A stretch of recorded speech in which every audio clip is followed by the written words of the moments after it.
नमस्कार मित्रांनो, आजच्या ह्या व्हिडिओमध्ये व्हिडिओ नंबर 28 मध्ये आपलं स्वागत आहे. इंडियन एव्हिडन्स ॲक्टवर आपली ही सिरीज चालू आहे. त्यामध्ये आता सध्या डॉक्युमेंटरी एव्हिडन्सचा चॅप्टर चालू आहे आणि आज आपण डॉक्युमेंटरी एव्हिडन्सचा जो शेवटचा टॉपिक आहे तो आपण पूर्ण करूया. आतापर्यंत आपण सेक्शन 90 पर्यंत पूर्ण केलेले आहे. आजच्या व्हिडिओमध्ये आपण जे इन्फॉर्मेशन टेक्नॉलॉजी ॲक्टद्वारे जे सेक्शन्स या डॉक्युमेंटरी एव्हिडन्सच्या चॅप्टरमध्ये इन्सर्ट करण्यात आलेले आहेत ते सेक्शन्सचा आपण आज विचार करूया. त्यातला सर्वात पहिला सेक्शन जो आहे आज आपण जो घेणार आहे 81A 81A.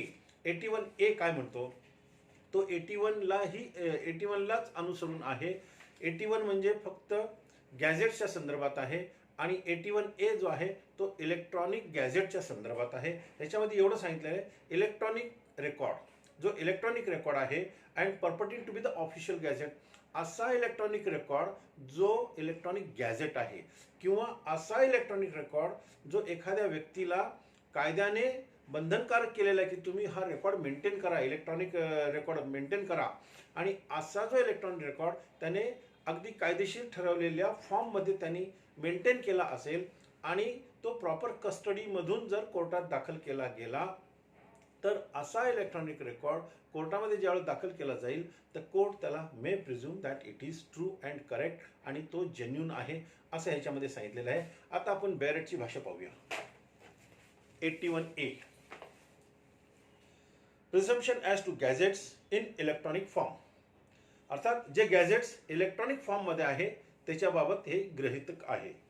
The court shall presume काय म्हटले the court shall presume the genuineness of every electronic record. असा प्रत्येक इलेक्ट्रॉनिक रेकॉर्ड त्याची जी जेन्युननेस आहे ती कोर्ट काय करेल गृहीत धरेल. Purporting to be the official gazette असा इलेक्ट्रॉनिक रेकॉर्ड जो इलेक्ट्रॉनिक गॅझेट आहे ऑफिशियल गॅझेट आहे. और purporting to be the electronic record आणि असा इलेक्ट्रॉनिक रेकॉर्ड जो आहे directed by law to be kept by any person एखाद्या व्यक्तीला तो सांभाळण्यासाठी किंवा मेंटेन करण्यासाठी सांगण्यात आलेला आहे. आणि इफ सच इलेक्ट्रॉनिक रेकॉर्ड असा electronic record is kept substantially in the form required by law आणि कायद्याने ठरविलेल्या फॉर्ममध्ये त्या व्यक्तीने तो इलेक्ट्रॉनिक रेकॉर्ड मेंटेन केला असेल and is produced from proper custody आणि असा इलेक्ट्रॉनिक रेकॉर्ड तो प्रॉपर कस्टडीतून कोर्टात जर दाखल केला गेला तर असा इलेक्ट्रॉनिक रेकॉर्ड जो कोर्टामध्ये सादर केला गेला तर court will may presume that it is true and correct and genuine. एवढंच याच्यामध्ये सांगितलेलं आहे. मित्रांनो याच्यात अवघड काहीच नाहीये. फक्त एवढंच सांगितलेलं आहे की जो इलेक्ट्रॉनिक गॅझेट आहे जो सरकारने पब्लिश केलेला आहे तो जेन्युन आहे आणि करेक्ट आहे. तसंच एखादा इलेक्ट्रॉनिक रेकॉर्ड जो एखाद्या व्यक्तीला असं बंधनकारक केलेला आहे की तुम्ही तो मेंटेन करा आणि त्यांनी तो इलेक्ट्रॉनिक रेकॉर्ड त्या फॉर्ममध्ये मेंटेन केलेला आहे ज्या फॉर्ममध्ये सरकारने त्याला सांगितलेलं आहे किंवा कायद्याने त्याला बंधनकारक केलेलं आहे. आणि असा इलेक्ट्रॉनिक रेकॉर्ड ज्या वेळेला कोर्टात प्रॉपर कस्टडीतून दाखल केला गेला तर तो जेन्युन आहे असं कोर्ट प्रिझ्यूम करणार आहे. आता जे याच्यात सेकंड नंबरची जी भाषा आहे पहिला असा आहे electronic record purporting to be the official gazette आणि सेकंड काय म्हटलेलं आहे purporting to be electronic record directed by any law to be kept by any person. याचा अर्थ असा की एखाद्या व्यक्तीला जर असं सांगण्यात आलेलं आहे की तुम्ही हा रेकॉर्ड मेंटेन करा. फॉर एक्झाम्पल समजा हॉटेल मालक आहे.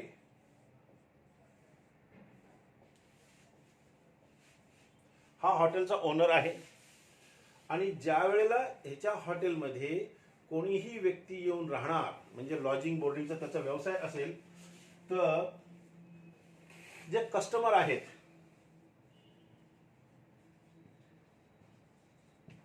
त्यांचा संपूर्ण बायोडेटा त्यांनी इलेक्ट्रॉनिक फॉर्ममध्ये आपल्या कॉम्प्युटरमध्ये मेंटेन करायचा आहे. अर्थात त्याच्याकडनं आधार कार्ड घ्यायचं आहे, त्याचं पॅन कार्ड घ्यायचं आहे, त्याचं नाव पत्ता घ्यायचा आहे आणि ते जे रकाने आहेत त्याच्यामध्ये त्यांनी ते भरायचं आहे आणि तो इलेक्ट्रॉनिक फॉर्ममध्ये त्यांनी तो रेकॉर्ड मेंटेन करायचा आहे. जसं कायद्याने सांगितलेलं आहे की ह्या पद्धतीने तुम्ही मेंटेन करा, त्या पद्धतीने त्यांनी जर मेंटेन केला आणि असा जो रेकॉर्ड त्यांनी मेंटेन केला आणि कधी त्यांनी जर कोर्टात दाखल केला तर तो इलेक्ट्रॉनिक रेकॉर्ड जेन्युन आहे असं कोर्ट गृहीत धरणार आहे. एवढंच या सेक्शनमध्ये म्हटलेलं आहे. आता आपण सेक्शन 85A पाहूया. 85A जो आहे तो इलेक्ट्रॉनिक ॲग्रीमेंटच्या संदर्भात आहे. अर्थात जो डॉक्युमेंट इलेक्ट्रॉनिक रेकॉर्ड आहे आणि त्याला जर समजा इलेक्ट्रॉनिक ॲग्रीमेंटचा स्वरूप दिला आणि त्याला इलेक्ट्रॉनिक सिग्नेचर अटॅच केली तर तो डॉक्युमेंट इलेक्ट्रॉनिक ॲग्रीमेंट होईल असं ह्या सेक्शन 85 मध्ये म्हटलेलं आहे. आता आपण सेक्शन 85 ची बॅरेटची जी भाषा आहे तेवढी वाचून घेऊया. Presumption as to electronic agreements.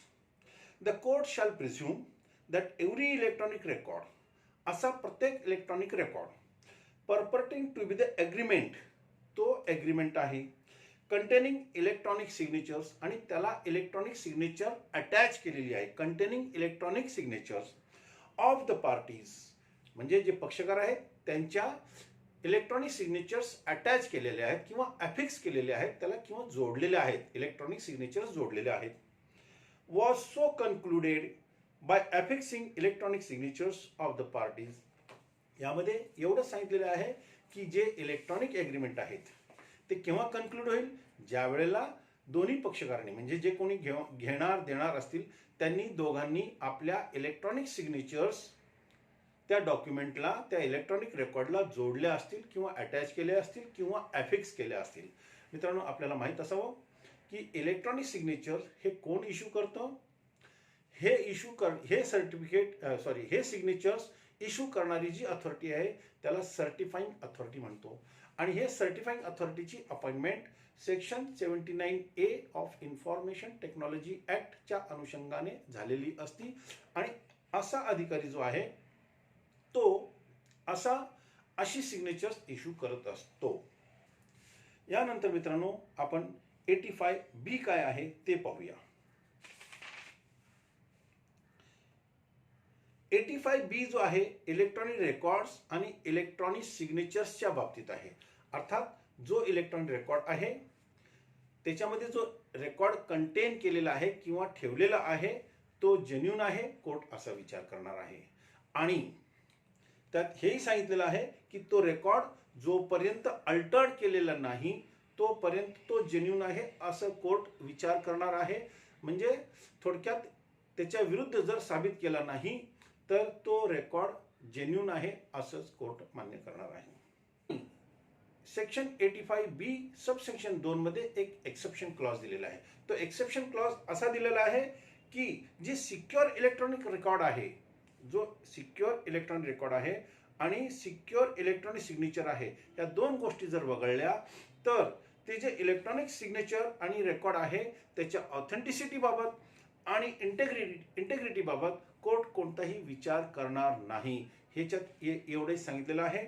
मित्रांनो सेक्शन 85B मध्ये जे सिग्नेचर आहे त्याच्याबद्दल जर समजा कधी डिस्प्यूट झाला की त्या व्यक्तीची सिग्नेचर आहे किंवा नाही आणि त्या व्यक्तीने जर ते अमान्य केलं तर अशा वेळेला कोर्ट सेक्शन 47A चा आधार घेऊ शकतो आणि जो सर्टिफाईंग अथॉरिटी आहे त्याला कोर्टामध्ये बोलावून त्याचं ओपिनियन घेऊ शकतं की तुम्ही सांगा ही जे सिग्नेचर इश्यू केलेली आहे ह्या व्यक्तीची सिग्नेचर आहे किंवा नाही. आणि अशा वेळेला जो सर्टिफाईंग अथॉरिटी आहे त्याचं ओपिनियन कोर्टाला महत्त्वाचं आहे आणि ते रिलेव्हंट होणार आहे. यानंतर मित्रांनो आपण सेक्शन 85C पाहूया. ह्यामध्ये असं दिलेलं आहे की जे इलेक्ट्रॉनिक सिग्नेचर सर्टिफिकेट इश्यू झालेलं आहे ते जेन्युन आहे, त्याच्यामध्ये जी इन्फॉर्मेशन दिलेली आहे ती जेन्युन आहे असं कोर्ट विचार करणार आहे. बॅरेटची भाषा काय आहे ती आपण पाहूया. Presumption as to electronic signature certificate. The court shall presume unless contrary is proved.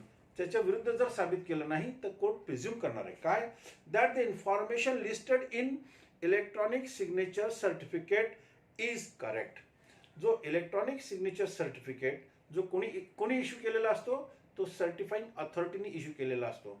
आणि असा जो सर्टिफिकेट इश्यू केलेला आहे त्याच्यामध्ये जी इन्फॉर्मेशन दिलेली आहे ती इन्फॉर्मेशन करेक्ट आहे असं कोर्ट गृहीत धरणार आहे. एक्सेप्ट, पुढे एक्सेप्ट दिलेलं आहे. For the information specified as subscriber information which has not been verified if the certificate was accepted by the subscriber. अर्थात जो सबस्क्रायबर आहे त्यांनी जर आपला सर्टिफिकेट एक्सेप्ट केलेला असेल, मान्य केला असेल, परंतु त्यातली जी माहिती आहे ती व्हेरीफाय केलेली नसेल, एवढंच त्याच्या सांगितलं. जर व्हेरीफाय केली नसेल तर कोर्ट असं गृहीत धरणार आहे की त्यातली जी इन्फॉर्मेशन आहे ती इन्फॉर्मेशन करेक्ट आहे. असं सेक्शन 85A, 85B आणि 85C मध्ये दिलेली आहे.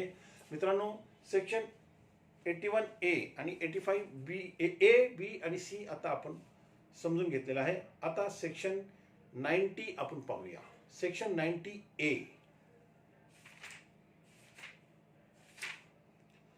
ज्या पद्धतीने सेक्शन 90 आहे त्याला अनुसरूनच सेक्शन 90A केलेला आहे. 90 मध्ये फक्त 30 वर्ष शब्द वापरलेला आहे आणि 90A मध्ये शब्द जो वापरले तो 5 वर्ष वापरलेला आहे. अर्थात 5 वर्ष जुना जो रेकॉर्ड असेल इलेक्ट्रॉनिक रेकॉर्ड त्याला जेन्युइन असं समजण्यात आलेलं आहे. सेक्शन 90A ची जी भाषा आहे ती आपण पाहूया. Presumption as to electronic record 5 years old. 5 वर्ष जुना जो इलेक्ट्रॉनिक रेकॉर्ड असेल तर तो जेन्युइन आहे असं कोर्ट गृहीत धरणार आहे. Where any electronic record purporting or proved to be 5 years old.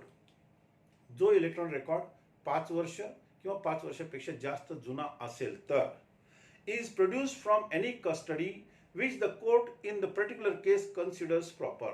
आणि तो प्रॉपर कस्टडीतनं कोर्टामध्ये सादर केला असेल तर द कोर्ट मे प्रिझ्यूम. मग कोर्ट काय करणार आहे? प्रिझ्यूम करणार आहे. मे प्रिझ्यूम इथं दिलेलं आहे.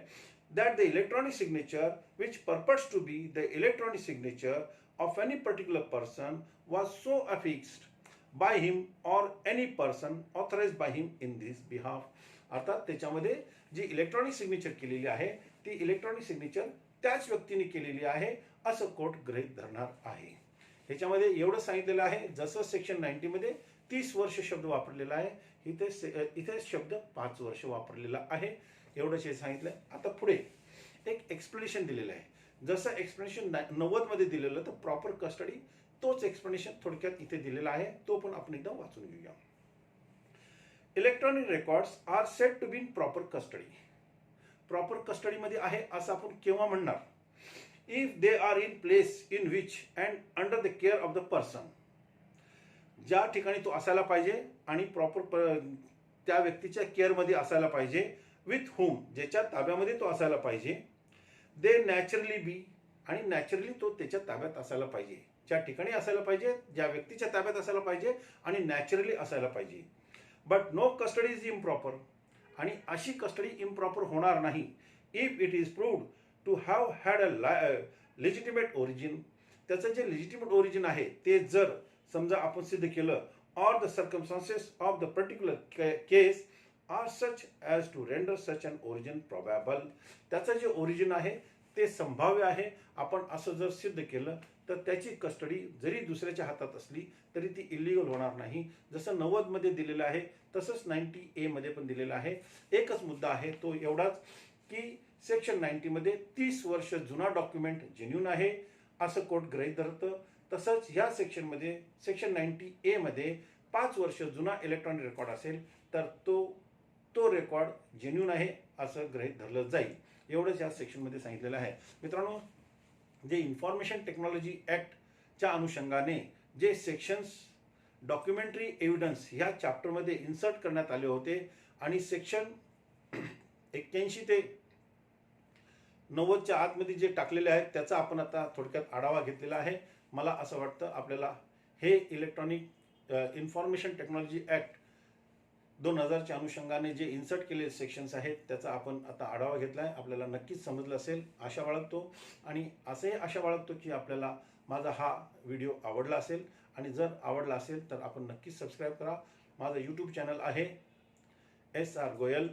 आपण कृपयाला सबस्क्राईब करा, आपल्या मित्रांनाही पाठवा आणि त्यांनाही सांगा की आपण पुढेही पाठवा, त्यांनासुद्धा त्याचा फायदा होऊ द्या. यानंतर आपण पुढचा जो चॅप्टर आहे, exclusion of oral evidence, chapter number 6, sections 91 पासून 100 पर्यंत जे आहे त्याची सुरुवात करूया. धन्यवाद.